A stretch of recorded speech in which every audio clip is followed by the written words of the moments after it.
In this section, we'll look at the everything from the explosion of a Soviet nuclear bomb in early 1949 through the National Security Council document number 68 early in 1950. In any event, the late 40s brought more bad news than just the fall of China. On September 3, 1949, an American spy plane flying off the coast of Siberia picked up evidence of radioactivity that could only have come from a nuclear explosion. 3 months later, the U.S. arrested Klaus Fuchs, a German-born physicist who had helped the U.S. build its own atomic bomb. They accused him of passing nuclear secrets to the Soviets. Today, we know that the Soviets first exploded their 20-kiloton bomb, dubbed First Lightning, on August 29th, 1949, in Kazakhstan. They had constructed buildings and placed animals in cages nearby to test the effects of the bomb and its radiation. The CIA had estimated that it'd be almost a decade before the Soviets had nuclear technology, and their sudden acquisition clearly shown that they'd stolen it, more than just Fuchs, and it really altogether frightened just Americans, and the nuclear arms race had begun. On November 1st, 1952, the United States detonated the first hydrogen bomb in the Pacific Marshall Islands. The 10.4 megaton thermonuclear device dubbed Mike made the bombs dropped on Hiroshima and Nagasaki appear harmless by comparison. The explosion vaporized the entire island and left a crater more than a mile wide. 3 years later, on November 22, 1955, the Soviets responded by detonating their first hydrogen bomb.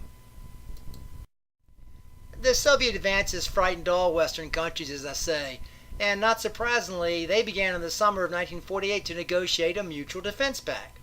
A draft agreement was approved that December, and on April 4, 1949, representatives of the United States, Britain, France, Italy, the Netherlands, Belgium, Canada, Iceland, Luxembourg, Denmark, Norway, and Portugal signed the agreement, forming the North Atlantic Treaty Organization, or as it's known by its acronym, NATO.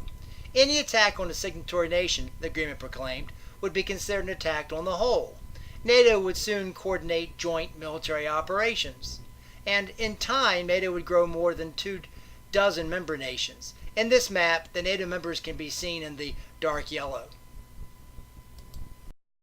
When Truman signed the NATO agreement, it was apparent that the United States had a determination to abandon its historic tradition against peacetime defense alliances. While some isolationist sentiment still existed in Congress, Truman was wise to court both Democratic and Republican support for the new alliance. The Senate quickly agreed to the pact in July 1949, 82-13. The NATO headquarters was originally in London, but was moved to Paris in 1952. By the late 1950s, however, the French President Charles de Gaulle was complaining about the dominance of the Americans and British in the alliance, and by the early 1960s, de Gaulle had begun to withdraw French troops. In 1967, therefore, NATO moved its headquarters to Brussels in Belgium. This is a meeting of the NATO members in Brussels. The Soviets responded to NATO by creating the Treaty of Friendship, Cooperation, and Mutual Assistance, commonly known as the Warsaw Pact in 1954. The Warsaw Pact was a mutual defense pact between the Soviet Union and its eastern satellite countries, Bulgaria, Romania, Hungary, Czechoslovakia, Poland, and the eastern section of Germany. Before it was disbanded in 1991, the Warsaw Pact never marshaled forces against the Western Alliance, but only to put down insurrections in Hungary in 1956 and Czechoslovakia in 1968. By the late 1940s, it was obvious to all that the temporary zones established to maintain order in occupied post-war Germany were indeed becoming two separate countries. Britain, France, and America formally consolidated their zones in February 1948 and created a provisional government for their areas at Frankfurt. By October 1948, individual local and state governments had been established, and in May 1949, German citizens approved a federal constitution. The American, British, and French sections of Germany had become the nation of the Federal Republic of Germany, with its national capital of Bonn. In October 1948, the Soviets officially created the German Democratic Republic in its eastern section. By the end of the 1940s, therefore, both West Germany, the capitalist part of Germany, and East Germany, the communist portion, existed as independent nations, each joining their own separate defense alliances. Given the fall of China and the unexpected explosion of the Soviet bomb, Secretary of State Dean Acheson asked National Security Council and the Department of State Policy Planning Staff to review American containment. Was there anything America could have done better to prevent these bad developments? Leading the study was Paul Nitze. The result, in April 1950, was a 58-page secret document termed the National Security Council Paper Number 68, or simply NSC 68, which is actually one of the most important documents of the Cold War. NSC 68 was not even declassified until 1975. NSC 68 basically suggested America needed to tighten its containment policy.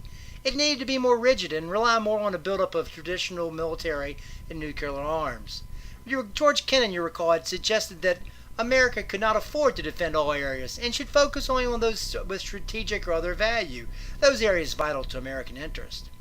It might also employ a variety of strategies, Kennan had argued, including economic containment and diplomacy. Now, NSC 68, by contrast, implied that the loss of any country at all threatened to its neighbors. It built up momentum for revolution elsewhere. NSC 68 embodied the famous Domino Theory. America needed to focus on its military might to prevent even the smallest domino, even the smallest country, from falling. In a sense, NSC 68 was quite influential. One might have argued, for example, that Vietnam was a small country not worthy of American blood and money, a country of no strategic value. NSC 68, however, suggested that Vietnam could not fall because it might destabilize the vital country of the Philippines just off its coast. So the NSC 68 was a significant tightening of American containment policy early in 1950. This includes a section on the Cold War from the explosion of a Soviet bomb in early 1949 until the National Security Council document 68 early in 1950.